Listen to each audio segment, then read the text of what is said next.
Olá, aqui é a Ana Paula. Nesse vídeo eu vou falar sobre o volume da fralda de pano. É um dos grandes mitos a respeito da fralda de pano, porque de fato, para poder absorver, ela tem as camadas de tecido, enquanto que a fralda descartável ela contém o gel que vai transformar em sólido esse xixi do bebê rapidamente. Mas o que acontece é que quando o bebê ele faz o xixi no gel da fralda descartável, ela vai aumentando de volume. Se a fralda fica muito tempo no corpo do bebê, o volume vai se tornando muito grande. Então por isso que é considerado um mito, porque no caso do tecido, quando ele absorve o xixi, ele tem uma tendência a se tornar até mais compacto. Agora a respeito da fisiologia do corpo do bebê, o bebê recém-nascido dentro do útero da mãe, ele está sempre numa posição fetal, ele está nessa posição em C, flexionado.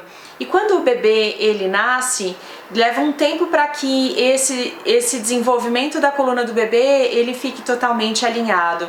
Na fisiologia do corpo do bebê, tanto no uso dos slings, dos carregadores de bebê, a gente deve manter essa curvatura natural da coluna do bebê, que é como se fosse um C, essa flexão fetal, que leva o bebê a estar numa posição natural que é de cócoras, assim como a gente carrega o bebê no sling.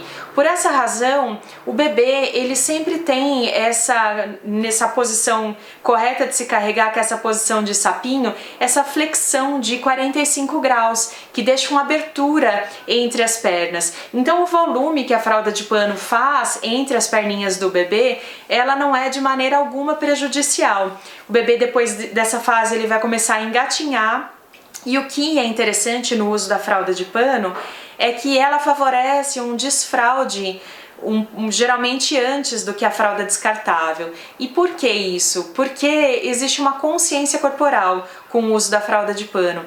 Quando o bebê ele faz o xixi no tecido, ele pode perceber a temperatura, ele pode perceber o líquido com mais facilidade, e da mesma forma a mãe, o pai, eles podem perceber com mais precisão a frequência de evacuações, essa frequência de volume de xixi também. Então geralmente a fralda de pano ela é mais alinhada com o ritmo de evacuações. Isso faz com que no contexto geral o bebê tenha mais consciência corporal. Da mesma forma os pais, porque a necessidade de evacuação, fazer xixi, fazer cocô, ela é uma necessidade fisiológica do bebê. Ele nos avisa quando ele quer mamar, ele nos avisa através do choro também quando quer dormir, e da mesma forma o bebê avisa quando ele está com a fralda molhada. E quando nós mantemos esse ritmo de trocar a fralda do bebê, ele vai se acostumando a ficar sequinho, a ficar sempre com a fralda limpa. Então pode parecer vantajoso ficar 6 horas com uma fralda descartável no bebê, mas o que acontece é que a decomposição dessa urina ela está presente, então isso está mais protegendo o adulto do que de fato a pele delicada da criança. De acordo com as indicações do livro Antroposófico, Consultório Pediátrico Antroposófico, é recomendável que quanto mais novo o bebê seja, mais frequentes sejam também as trocas para o bebê. Outra questão é a pomada. O uso da pomada ele está muito atrelado à própria indústria das fraldas descartáveis, mas nessa recomendação do livro Consultório Pediátrico Antroposófico não se recomenda remover a gordura natural da pele do bebê, assim como é também o vernix desses primeiros dias, essa gordura natural que faz a proteção da pele, remover com um sabonete, por exemplo, e cobrir com uma pomada artificial ou até muitas vezes alopática.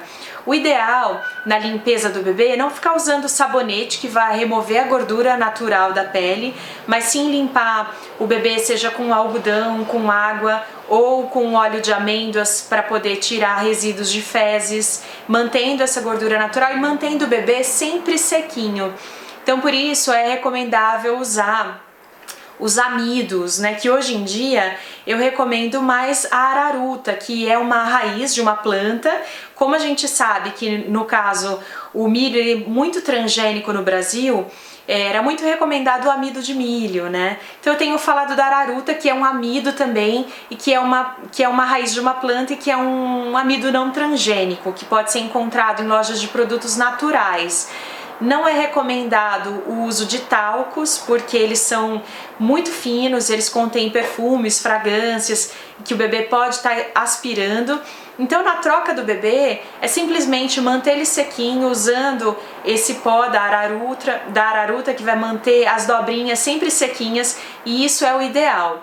Quando o bebê está passando por fase de assadura, que pode surgir por causa de crescimento de dentes, por causa de introdução de alimentos. As assaduras elas podem vir por diversas razões, que não necessariamente às vezes as fraldas. Quando está acontecendo a assadura, o principal indicado, a primeira coisa a se recorrer é o bebê tomar sol, ficar um pouco sem fralda também, deixar ao máximo a bundinha do bebê respirar, tomar 15 minutinhos de sol antes das 10 e depois das 16 horas. E também pode-se usar pomadas nesses momentos, né, com as fraldas de pano. Você pode usar, por exemplo, a pomada da Veleda, que é uma pomada natural de calêndula, que não tem testes em animais, é uma pomada excelente para poder curar se tiver fase de assadura. Então a gente usa um pouquinho quando necessário.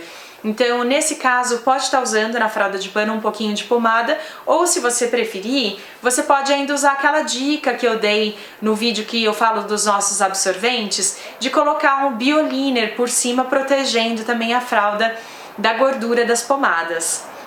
Essas são as minhas dicas no vídeo de hoje, e se você tem ainda mais alguma dúvida, deixe para mim nos comentários. Muito obrigada!